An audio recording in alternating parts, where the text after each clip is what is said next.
Bonjour à tous, je suis avec Johanna Mikou, psychologue. Bonjour. Bonjour. Alors Johanna, comment on fait pour réduire le QI de la population au niveau de celui d'une étoile de mer? Quel est le processus?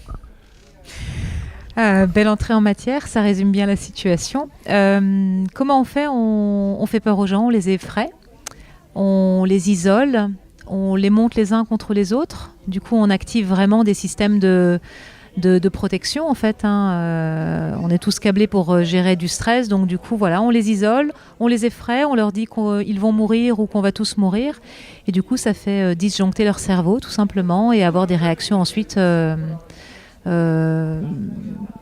déconnexion et d'obéissance.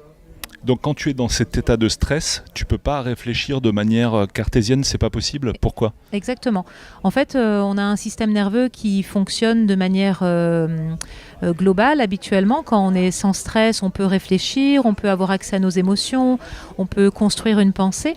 Mais quand on est sous stress de manière chronique et de manière intense, sans de moment de récupération, on a des choses qui s'activent dans le système nerveux et qui, comme se débranchent.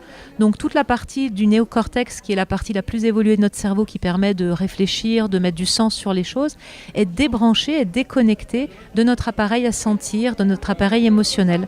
Donc en gros, quand on est sous stress, on ne peut plus penser, on est dans des réactions automatiques complètement irrationnelles. Là, c'est animal, hein. Donc l'idée, c'est de te soustraire du danger quand tu es face à ce genre de situation. Exactement. Donc quelles sont les différentes façons de se soustraire du danger pour le cerveau? Alors pour le cerveau, il y en a trois principales. Donc soit on va fuir la source de stress, la source de danger, soit on va la combattre, on va l'attaquer, l'affronter.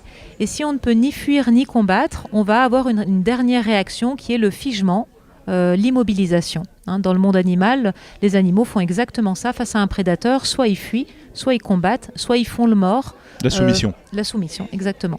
Donc ouais, soit simuler la mort, soit se soumettre directement à la source de danger. Pour que l'attaque passe et qu'on sauve notre peau en s'étant soumis.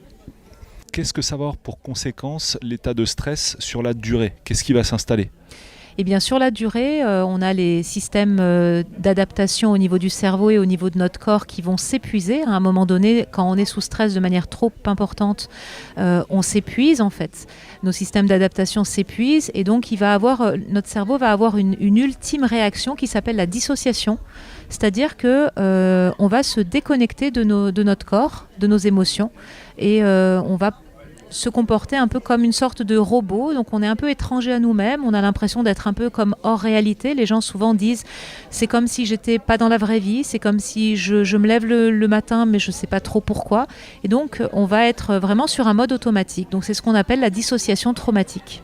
Comment tu peux voir si une personne est dans ce mode-là? Eh bien déjà on va avoir du mal à la reconnaître. Elle va sembler comme absente d'elle-même, ne serait-ce que au niveau de son regard. C'est comme si son regard n'est plus vraiment habité. Et dans les échanges qu'on va pouvoir avoir avec elle, c'est comme si elle était au ralenti, comme si elle était très robotique, très mécanique. Donc c'est-à-dire que tout son appareil à sentir, les émotions, les sensations corporelles, c'est comme si elle n'y avait plus accès. Donc souvent à ces personnes-là, quand on leur demande comment tu te sens, ils vont dire bof, ça va. Mais c'est un ça va qui est c'est vide en fait à l'intérieur. Voilà. Est-ce qu'au bout d'un certain temps, ce syndrome de dissociation disparaît de lui-même ou est-ce qu'il y a des moyens de le faire disparaître plus vite? La meilleure manière pour que ça s'arrête, c'est de retrouver une période de calme, c'est que le stress s'arrête et qu'on retrouve notre sécurité en fait. Tant que le stress perdure, et c'est le cas depuis 2 ans et demi, on n'a pas de moment de répit en fait, que ce soit le Covid, que ce soit la crise climatique, que ce soit les guerres, etc. On est maintenu sous stress et donc du coup, la dissociation est maintenue pour supporter ce stress-là.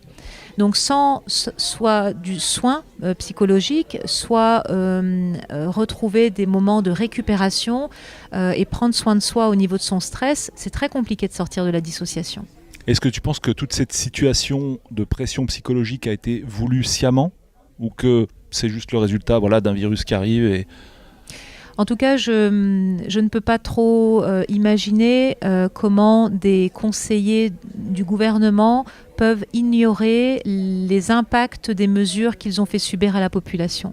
Moi, j'ai travaillé pendant plus de 10 ans en protection de l'enfance, donc avec des familles maltraitantes, et j'ai très vite reconnu les mêmes mécanismes que font subir les parents maltraitants sur des enfants. Hein, on les a peur, on les effraie, on les isole, on les menace. C'est exactement les mêmes mécanismes. Et j'ai beaucoup de mal à croire que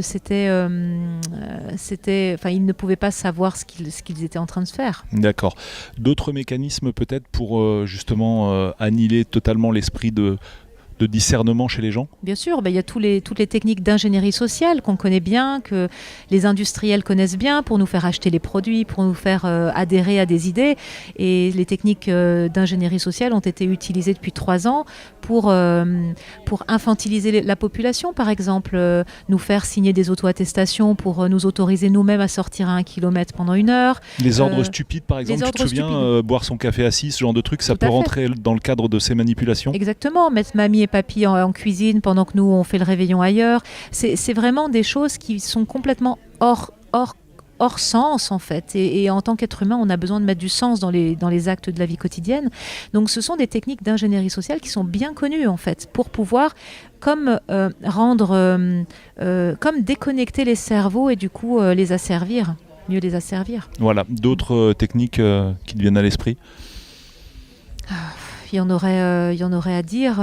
L'infantilisation de la population, par exemple. Si on peut faire un zoom là-dessus, c'est intéressant. Parce que quand on sait qu'on a infantilisé les parents, eh bien, nos enfants ont continué à évoluer auprès de parents qu'on infantilisait. C'est très perturbant pour les enfants de ne pas reconnaître leurs parents, de voir des adultes finalement. En fait, on a inversé les rôles, c'est-à-dire qu'on a demandé aux enfants de bien respecter les règles barrières pour protéger les adultes, et les adultes, eh bien, on les a infantilisés en leur faisant faire des choses complètement inadmissible.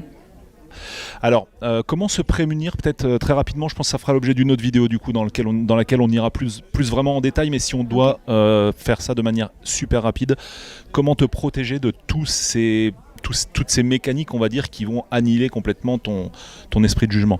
Déjà, je crois que la première chose, c'est de pouvoir, si possible, apprendre à mieux gérer son stress. Hein. Je pense que ça, c'est pas des choses qu'on nous a appris à l'école. C'est des choses dont il faut avoir conscience, c'est-à-dire comment fonctionne notre corps, comment fonctionnent nos émotions, et connaître à minima quelques outils de gestion du stress. La respiration, la cohérence cardiaque, les activités sportives, toutes les activités de yoga, etc. Tout ce qui permet de faire baisser le stress. Je pense qu'une deuxième idée, c'est aussi de pouvoir informer les gens au niveau des mécanismes psychologiques. C'est Idriss Aberkan qui en parle très bien dans ses interventions et qui dit que plus une personne va être informée sur les mécanismes psychologiques qui existent, plus il va pouvoir les reconnaître. Très rapidement quand ils vont arriver. D'ailleurs, je vois beaucoup de gens qui ont perçu de manière très très précoce toute cette situation que nous vivons. C'était souvent des gens qui, dans leur vie personnelle, avaient déjà connu ce type de manipulation et ce type de mécanisme. Donc, connaître les mécanismes de manipulation, les mécanismes de psychologie,